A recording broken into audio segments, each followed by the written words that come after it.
Suresh banjo official Leslieganj Palamu से हम गायक राम बोला एको भजन दे रहल बानी। हम चाहब कि चैनल के रवनी सभे सब्सक्राइब करी, लाइक करी, कमेंट करी, शेयर करी। जे जे तू कैला जना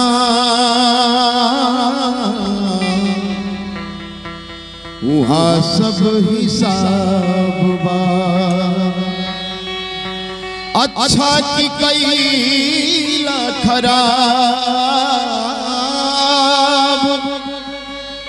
अच्छा की कैला खराब वहाँ सब हिसाब बा।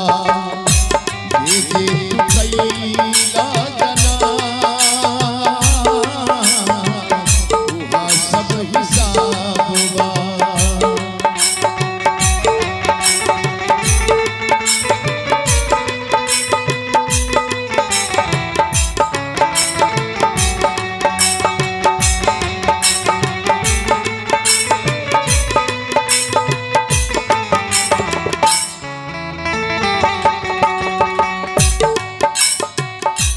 एक कचहरी हाँ, एक कचहरी वहाँ,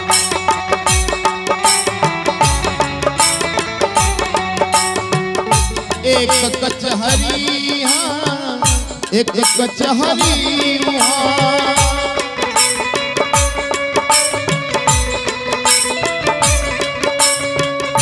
एक कचहरी हाँ, एक कचहरी वहाँ।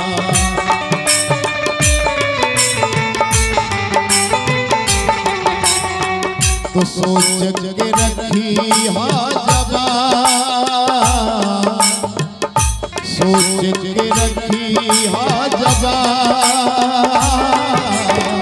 वहाँ सब हिसाब बा। जे जे तू कैला जना सब हिसाब बा।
उहाँ रिश्वत कहाँ तोहरा न मिली वहाँ।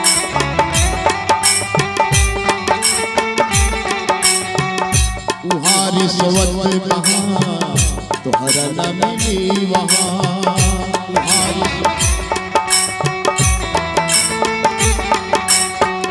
उहाँ रिश्वत कहाँ तोहरा न मिली वहाँ।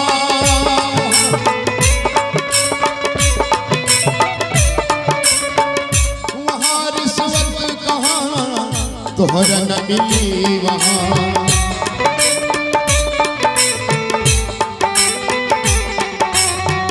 पेड़ लगा गवा,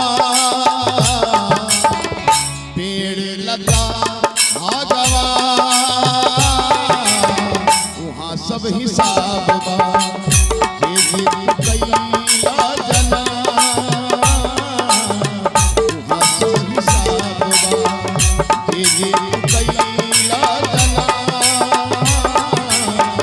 वहाँ सब हिसाब बा। अच्छा की कैला खराब,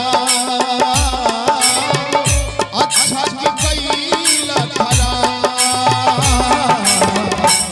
सब हिसाब बा